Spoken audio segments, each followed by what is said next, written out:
Salut, je sais ce que vous vous dites. Il y a un truc qui a changé là.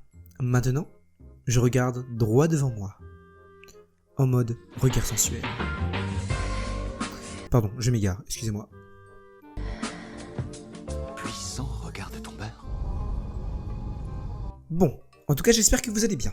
Je voulais vous parler du sondage qu'il y a eu il y a 2 semaines entre Elvis et Whitney Houston. Et incroyable, il y a eu égalité parfaite.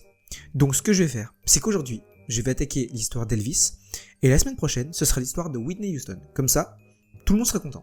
Donc à la fin de la vidéo, il n'y aura pas de sondage, comme ça vous êtes prévenus. Alors venez pas me péter les couilles. Alors messieurs dames, comme vous avez pu le voir sur le titre de la vidéo, je vais m'attaquer à une personne que j'affectionne le plus. Ceux qui me connaissent savent que je ne suis pas fan de lui, mais je suis in love de lui en fait. Mesdames et messieurs, je vous demande d'applaudir le King Elvis Presley, qui a inspiré le film Elvis. Alors déjà le sponsor, vous connaissez sans doute Apple, je vous présente maintenant Cherry. Cherry, c'est tout simple. Une nouvelle marque de téléphone. Internet gratuit, SMS gratuit, téléphone gratuit, appel gratuit, application gratuite, géolocalisation gratuite. Tout est gratuit, où que vous soyez dans le monde. Le téléphone du futur. Vous me prenez vraiment pour un con? Oui. Alors déjà, si vous n'avez pas vu le film, on va faire 2 rectifications. La première, c'est que je vais l'appeler Elvis Presley. Parce que c'est vrai, même si je suis français, ça se dit Presley, et pas Presley. C'est aussi plus classe. La deuxième, c'est que ce biopic n'est pas véritablement un biopic sur Elvis Presley. Véritablement un biopic sur Elvis Presley. Appelé Elvis Presley. Oh non! Oh non, pas ça! Pas aujourd'hui, pas maintenant, pas après tout ce que tu as fait! Mais plutôt sur son manager, le colonel Tom Parker. Mais bien sûr, on parlera évidemment de la vie d'Elvis. Sinon, je ne vois pas pourquoi ça s'appellerait Elvis. Pour commencer le film, il est sorti en 2022 et il a été écrit et réalisé par Baz Luhrmann. Donc, ce qui est tout récent. On le connaît notamment pour avoir réalisé Le Moulin Rouge, ainsi que Gatsby le Magnifique. Les acteurs, laissez-moi vous les présenter. Déjà pour commencer, Austin Butler, qu'on a vu dans le film Les Intrus. C'est les aliens qui vont dans des maisons et qui sont pas invités. Du coup, ils sont intrus. C'est le synopsis. On a pu également le voir dans un film de Quentin Tarantino, mon chouchou, Once Upon a Time in Hollywood. Et nous avons également Tom Hanks. Tom Hanks, qu'on connaît tous pour avoir interprété Forrest Gump dans le film du même nom, ainsi que dans le film La Ligne Verte. Bref, 2 chefs-d'œuvre du cinéma. Déjà, ce film a été nominé pour le meilleur film, pour le meilleur acteur, ainsi que pour la meilleure réalisation. Enfin bref, la totale. Et je trouve qu'il le mérite. Mais, oui, parce qu'avec moi, il y a toujours un mais, je trouve ça dommage en fait qu'ils aient fait un biopic sur la vie d'Elvis avec la vie de son manager.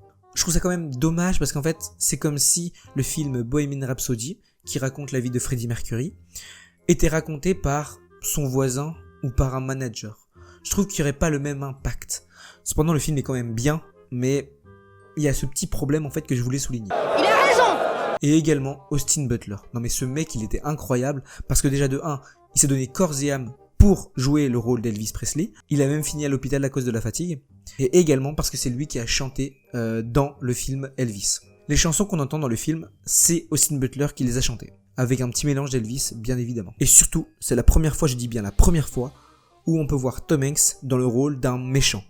Et franchement, je trouve que c'est quand même très bien réussi. Bon allez, assez parlé du film, passons maintenant dans la vie privée de l'artiste.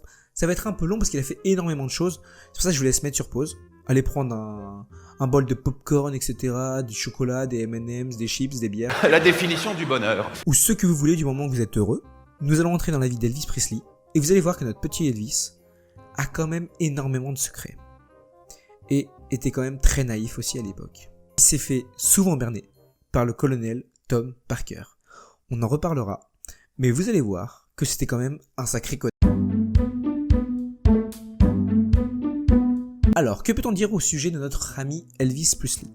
Alors déjà, il s'appelle Elvis Aaron Presley. Il est né le 8 janvier 1935 dans le Mississippi et il est mort le 16 août 1977 à Memphis. Sur la route de Memphis. Il est également du signe Capricorne. Ses parents étaient très religieux. Sa mère, Gladys Presley, était une femme qui croyait énormément en Dieu. Elle faisait partie d'une chorale gospel, donc déjà un bon pied dans le monde de la musique pour Elvis. Son père Vernon, on va en reparler, mais pour moi qui est un véritable crétin, était un homme en fait qui ne bossait pas des masses. Il faisait des petits boulots par-ci par-là, mais ne tenait pas longtemps. Donc on va dire que la famille d'Elvis était quand même une famille très pauvre. Il faut également savoir que Elvis avait un frère jumeau, cependant celui-ci est mort à la naissance. Il s'appelait Jesse Garon Priestley. Du coup sa famille va toujours le couver énormément pour ne pas le perdre. Il vit avec sa famille dans une région du Mississippi qui abritait énormément de personnes de couleur. Du coup lui à l'époque il en voyait énormément. Ses fréquentations c'était énormément des personnes de couleur. On va pas se cacher. Et ces personnes de couleur en fait chantaient énormément du blues ainsi que de la country. Et nous allons voir que ce sera l'une de ses plus grosses influences. Cependant son père va finir en prison car il aura fait un chèque en bois. C'est quand même très très chaud là-bas et en plus il va passer 3 ans en prison. Elvis va vivre avec sa mère, il ira à l'école. Cependant il n'est pas ce qu'on pourrait appeler quelqu'un de brillant. Je vois tes yeux, je suis amoureux. Cependant ça ne l'empêche pas en fait de faire ce qu'il aime le plus, c'est-à-dire de la musique.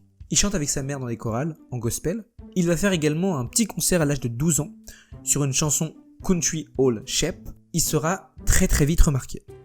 Cependant, il avait 12 ans à l'époque, et 12 ans ce n'est pas l'âge pour devenir une star. Mais il a quand même récupéré une guitare grâce à ce concert. Vers ses 15 ans, il a déménagé à Memphis, un petit lieu où les artistes du rock et du blues sont quand même les bienvenus. Donc franchement, un lieu idéal. Il entame des petits boulots, et en 1953, quand il a 18 ans, son petit boulot c'était ouvreur de théâtre, ou alors livreur. Et c'est en 1953 qu'il va vraiment se lancer. Je m'explique. Elvis était quelqu'un d'assez timide qui n'osait pas aller vers les gens. Mais il s'est dit un jour, ok, si je veux me faire connaître, il faut quand même que j'aille de l'avant.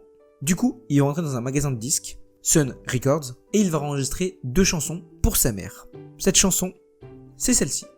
When each weary day is through. Il faut savoir que le patron de Sun Records, Sam Phillips, enregistrait énormément de personnes de couleur. Mais à l'époque, il y avait encore la ségrégation et les personnes de couleur n'étaient pas tellement écoutées. Avoue que ce n'est pas une réussite. Et il s'est dit, il faut que je trouve la bonne astuce. Et quand il a vu ce petit garçon entrer et qu'il a chanté, il s'est dit, ok, il me le faut, on va voir ce qu'on peut faire. Du coup, Sam Phillips a demandé à Elvis de revenir et il lui a demandé de jouer quelque chose. Le souci c'est qu'en fait, ce qui jouait Elvis ne plaisait pas du tout à Sam. Genre en gros en fait il n'arrivait pas à trouver son style de musique. Il ne savait pas sur quoi se baser. Ils allaient commencer à fermer boutique lorsque Elvis a pris sa guitare, a demandé à 2 de ses amis, Scotty Moore et Bill Black, de le suivre. Il a entamé une reprise d'Arthur Crudup, une sorte de blues, et il y a rajouté un air de country. Cette chanson, c'est That's Alright Mama. Well, that's alright, mama. That's alright for you. Et lorsque Sam Phillips a décidé de le lancer dans sa radio, tout le monde a demandé qui c'était. Effectivement, tout le monde pensait que c'était une personne de couleur. Et quand ils ont appris que c'était une personne blanche, ils se sont dit, ok, lui, il nous le faut. Il commence à faire ses tournées avec son groupe, qui se sont renommés les Blue Moon Boys.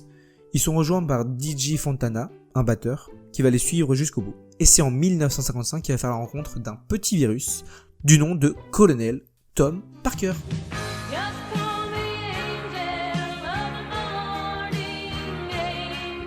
C'est lui qui va l'embaucher pour qu'il puisse participer à la première partie de Hank Snow, un mec qui faisait de la country. Cependant, le premier soir où il va jouer, Elvis va avoir tellement le trac qu'il va trembler au niveau de ses jambes.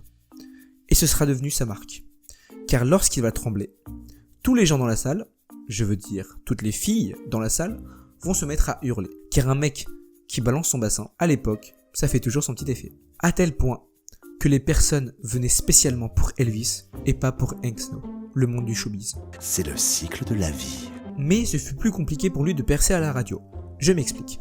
En gros, lui Elvis, il chantait de la musique de blues ainsi que du country. Les gens qui faisaient de la country lui disaient qu'ils ne le voulaient pas car il faisait de la musique de noir. Et les gens qui faisaient du blues lui disaient qu'il chantait de la musique de, je cite, Pecno. C'est pour cela qu'en juillet, il signe avec RCA, une grosse compagnie de disques. Il dut également se séparer de sa copine qui à l'époque avait 15 ans. Voilà.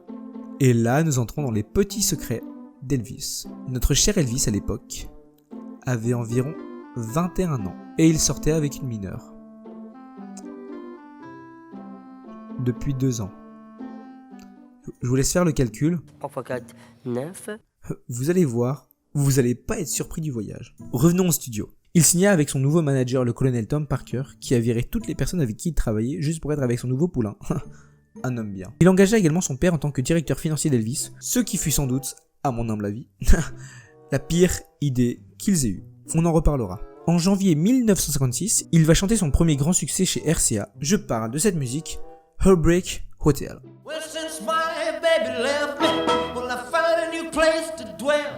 Qu'on connaît parce qu'on l'a entendu dans Lilo et Stitch. J'adore ce film. Laisse-moi mourir tranquille.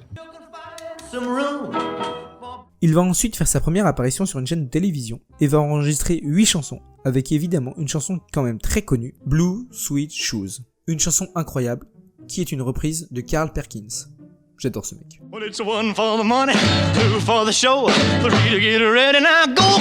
Et ça filme, pardon. Regarde ton beurre. Il va ensuite se rendre à Vegas et va entendre une chanson chantée par Big Mama Thornton, la fameuse chanson Hen Dog, qui sera un véritable succès. Malheureusement, ce sera le début de ses ennuis. Elvis, personne n'aime sa façon de bouger, à part les jeunes. Surtout qu'à l'époque, la ségrégation était toujours présente et c'était très compliqué pour les ségrégationnistes de voir un homme blanc danser sur de la musique de noir et qui faisait danser des filles blanches. Ils ont même dit que Elvis était le diable en personne qui a incité la violence et le sexe chez les jeunes. Ils l'ont même renommé Elvis le Pelvis, ce qu'il n'a jamais apprécié. Pelvis, pour ceux qui ignorent, ça signifie petit bassin, vu qu'il bouge son bassin, comme ça. Pas les danses, tiens, on va danser. Je me le serais pas permis. Enfin, moi je le fais pas bien, mais lui il le fait mieux, quoi. Et beaucoup de policiers vont venir à ces concerts pour deux raisons. La première raison, c'est pour essayer de calmer les jeunes dans les foules. La deuxième raison, c'est pour voir si Elvis ne bougeait pas le bassin. En fait, je vois pas de quoi on l'accuse, en fait. Genre, le mec, il fait quand même rentrer énormément de moulas en Amérique. Et de quoi on l'accuse, en fait? D'être un connard, Brown. D'être un connard. En vrai, je trouve ça très injuste. Cependant, ça a profité à une personne, je cite, le colonel Tom Parker, qui a décidé de créer le merchandising. C'est-à-dire, il a pris des effigies d'Elvis, il a pris le nom Elvis, il a pris la marque Elvis, et s'en est servi du coup pour vendre à tous les gens qui adoraient Elvis. Mais, il a également créé des badges « Je déteste Elvis », car... Que peut valoir la haine si elle est gratuite? Il a même demandé à Elvis de participer au Milton Berle Show où il a dû chanter Hen Dog devant un chien, sans bouger, parce que son costume était trop serré. Le colonel voulait tout faire pour qu'Elvis retrouve l'amour des personnes importantes, les sénateurs par exemple. Cependant, il y a une chose dans le film qui est dite, mais qui n'est pas vraie. Le colonel n'a jamais demandé à Elvis de s'habiller comme lui, il le voulait. Elvis est son poulain, mais c'est également sa star. Donc la star a le droit de faire des petits excès. Des petits. Il lui a dit, ton style m'appartient, mais tu peux faire le show. Parce que pendant le spectacle, il faut savoir que Elvis prenait des amphétamines. En fait, il prenait des amphétamines parce que tout le temps, lors de ses concerts, il devait danser. C'est ce que le colonel lui a toujours demandé de faire. C'est le colonel qui me l'a dit! Pour attirer plus de foule, bien évidemment. Bon, après, il y a eu des choses bien. Elvis, lui, tout ce qu'il voulait, c'était être chanteur, mais également être acteur. Du coup, il est passé dans beaucoup de films, notamment dans le film Le Cavalier du Crépuscule,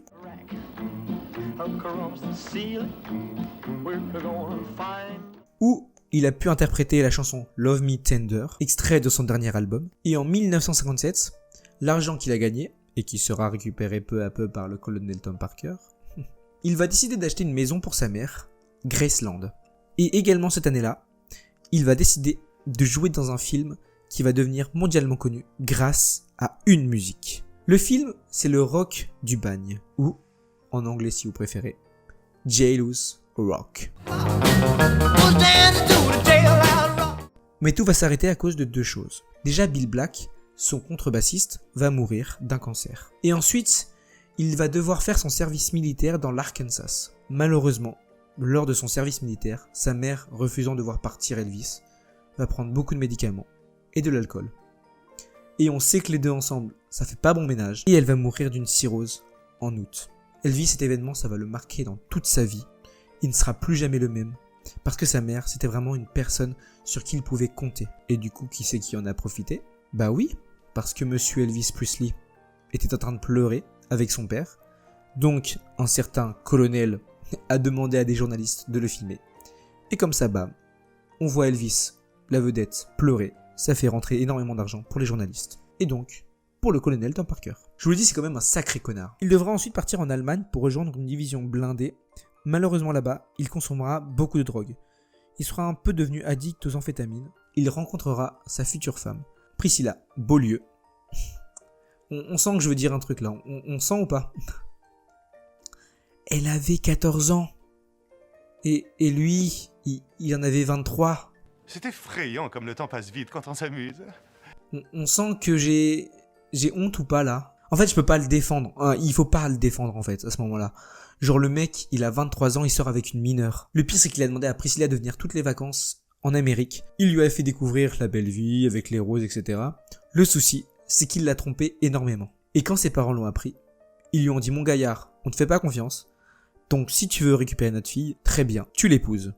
Sinon, bye bye. » Et du coup, en 68, il décida d'épouser Priscilla Beaulieu sous la contrainte. Oh, ouais, c'est la bonne vibe ou quoi là? Dis-moi, ce n'est pas vrai! On va revenir avant. Hein. Là j'ai peut-être été un peu trop vite. En 1957, après son service militaire, il va revenir en Amérique et ses fans sont toujours aussi fans de lui. Parce que le colonel Tom Parker a fait en sorte de garder des disques qu'il avait enregistrés bien avant et de les sortir une fois par mois. Comme ça les fans vont pouvoir se dire Elvis est toujours parmi nous. Cependant lui il voulait devenir acteur. Maintenant c'était devenu sa seule passion et en même temps un film avec Elvis Presley c'est quand même une bonne dose d'argent. Parce que il devait jouer dedans mais il devait également chanter. Donc ça rapporte énormément d'argent mais il devait faire ça à peu près 4 fois par an. C'est-à-dire que dans un an, il a fait 4 films, non-stop. Donc, les amphétamines, allez, on ordonne. Et en plus, il prenait des somnifères pour s'endormir. Et en plus, il prenait de la drogue. Mais ça, chut, faut pas le dire.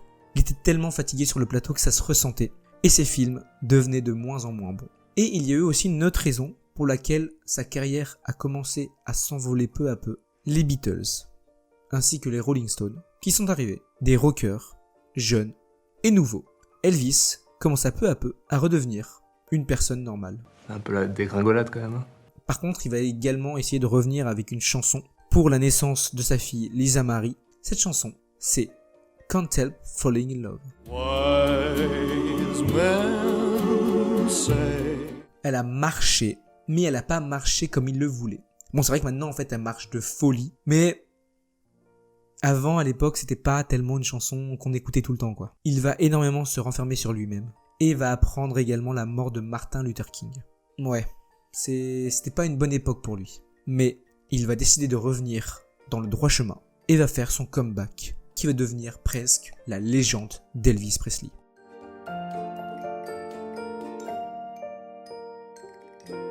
En 68, il faut savoir qu'il y a de moins en moins de chaînes de télévision qui veulent inviter Elvis sur leur plateau. Sa dernière apparition, il l'a fait en 1960 avec Frank Sinatra. C'est pas rien. Du coup, Elvis, ce qu'il va faire, c'est qu'il va aller voir Steve Binder, le patron de la NBC, pour qu'il puisse lui organiser une émission spéciale. Une émission pour Noël. Lui, le colonel Tom Parker, quand il apprend ça, il se dit « trop bien ça ! Ça va rapporter énormément d'argent. » Parce qu'il faut savoir que lui, avec l'argent d'Elvis Presley, il adorait les jeux. Et c'est vrai qu'il dépensait tout et il était nul. Tu sais pas jouer, Jack. T'es mauvais. Il a presque dilapidé tout l'argent d'Elvis pour ses jeux, croyez-moi ou non. Il est devenu endetté. Du coup, il lui fallait quelque chose d'autre. Et il s'est dit, ok, l'émission de Noël, c'est pas mal. Sauf que, ce que Elvis et Steve Binder ne lui ont pas dit, c'est que ce n'est pas réellement une émission de Noël.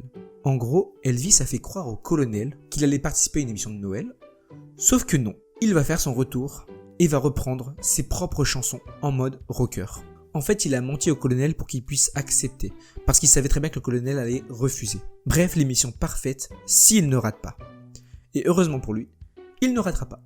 Ça fera un carton, l'émission va marcher grâce à la chanson de clôture. Il faut savoir qu'il devait chanter I'll Be Home for Christmas, une chanson de Noël, pour finir l'émission.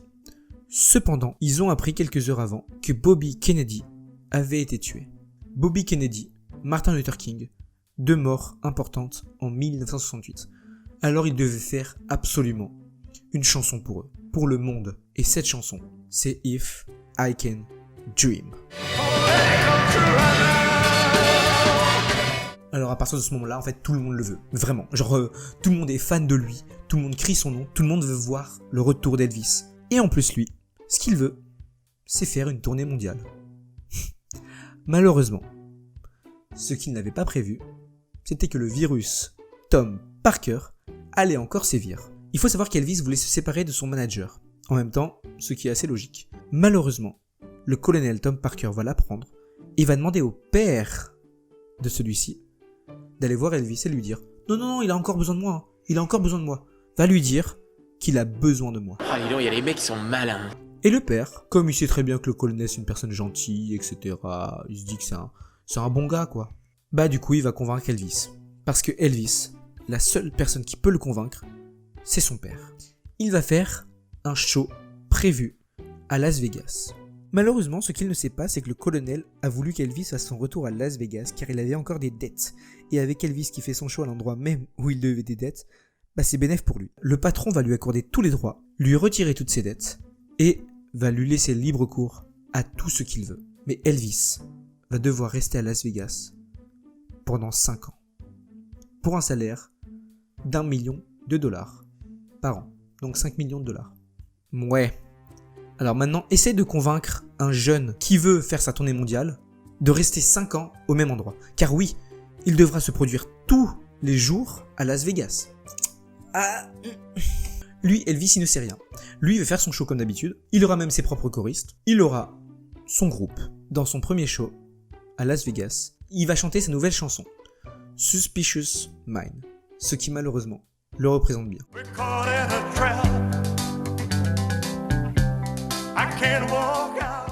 Bon, après ça ne l'empêche pas de se produire ailleurs, hein, bien sûr. Mais à chaque fois il doit revenir pour faire son show. Donc tous les jours. Après son show, à Mississippi, à Memphis, à New York, à Los Angeles. Après son show, il doit revenir à Las Vegas. Donc, bam, les amphétamines. Bam, la drogue, pour tout reprendre. Bam, l'alcool. Car évidemment, il est devenu fou. Du coup, trop de boulot, il devient parano.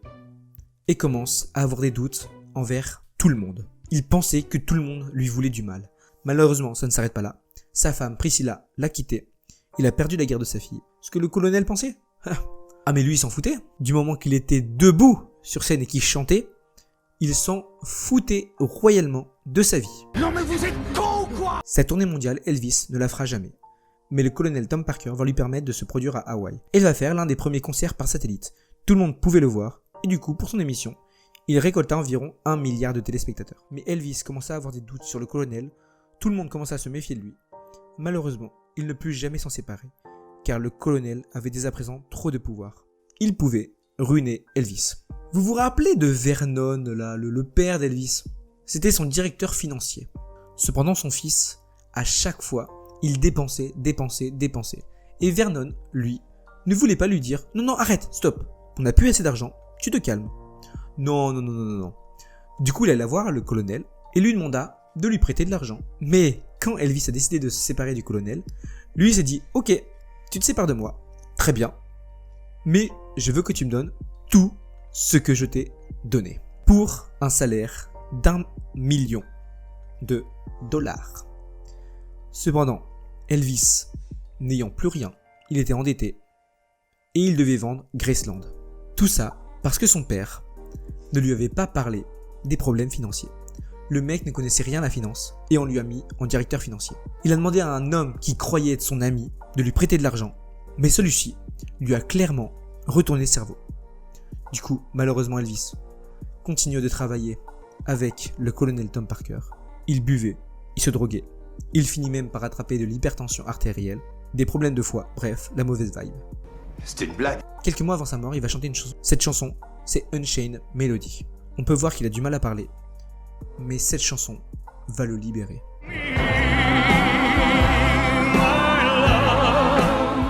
Il meurt 2 mois après d'une crise cardiaque. Ce qu'on ne vous dit pas, c'est qu'il est mort constipé. Il avait mangé énormément avant Je ne vous fais pas un dessin.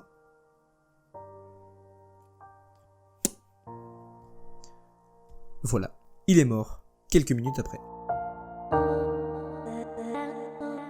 Alors voilà, il fallait que je l'aborde.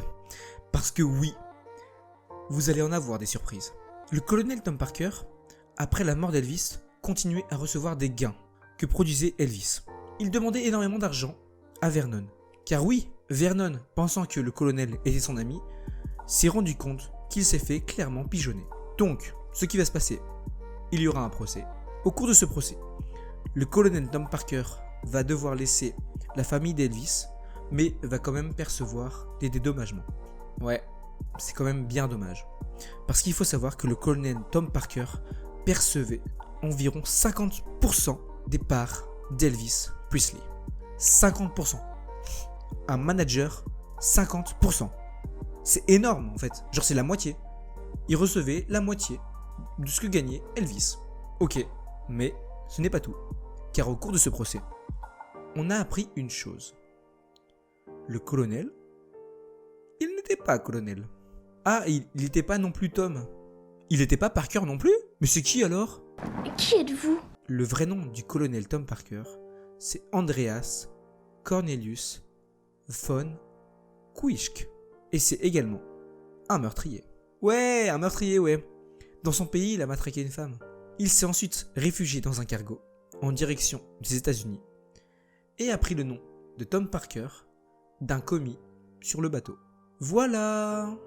Et là, vous vous dites, ok, voilà pourquoi le colonel Tom Parker ne voulait pas que Elvis fasse sa tournée mondiale. Car si Elvis devait faire sa tournée, il devait venir avec lui. Et s'il venait par hasard dans son pays d'origine, il allait sans doute se faire arrêter. Oh oui, tous les morceaux se recollent. Et le pire dans tout ça, c'est que Elvis n'en sut rien. Un bonimenteur de classe mondiale. Dans le film, en fait, il montre un extrait où Elvis apprend la vérité sur le colonel Tom Parker et le vire en pleine scène. Sauf que cette scène n'a jamais existé. Il faut également un plot twist pour que le récit soit encore meilleur. Franchement, bravo. Le colonel Tom Parker est mort seul chez lui après avoir dilapidé tout l'argent d'Elvis dans les casinos. Il est mort vieux, il est mort malade, il est mort seul. En vrai, je n'ai pas envie de le plaindre, mais un peu quand même. Tout ce qu'il faut savoir, c'est que Elvis est l'artiste ayant vendu le plus d'albums en solo, des millions, 500 millions pour être précis, ce qui est énorme. Il faut également savoir que sa fille, Lisa Marie, s'est mariée avec un grand nom, Michael Jackson. Vous vous rendez compte? S'ils avaient eu un fils, le mec aurait été le fils de Michael Jackson et son grand-père ça aurait été Elvis Presley en fait. Genre, vous vous rendez compte en fait l'arbre généalogique en fait du mec. En fait, ce qu'on dit pas, c'est que c'est moi. En fait, je suis le fils prodigue de Michael et le petit-fils d'Elvis en fait. Genre ça se voit en fait au niveau de ma... Regardez, j'ai la même tête, j'ai la même coupe qu'Elvis, etc. Genre j'ai même le déhanché, tu vois. Genre, ouais. Comme ça là. If I can dream of a better land. J'ai un secret. Vous ne voyez pas la différence? Bah moi non plus. Voilà, j'ai enfin fini la vidéo. J'ai essayé d'être le plus clair possible dans cette vidéo et également le plus franc. Parce que même si c'est une star, elle a quand même des vices. On est humain après tout. En tout cas, n'hésitez pas à partager si ça vous a plu, à liker, à commenter. Si vous voulez d'autres anecdotes sur Elvis, je peux vous en donner. Et en tout cas, moi, je vous retrouve la semaine prochaine pour un nouvel épisode. N'oubliez pas, that's not life. Et abonnez-vous. Non merci, je choisis de vivre.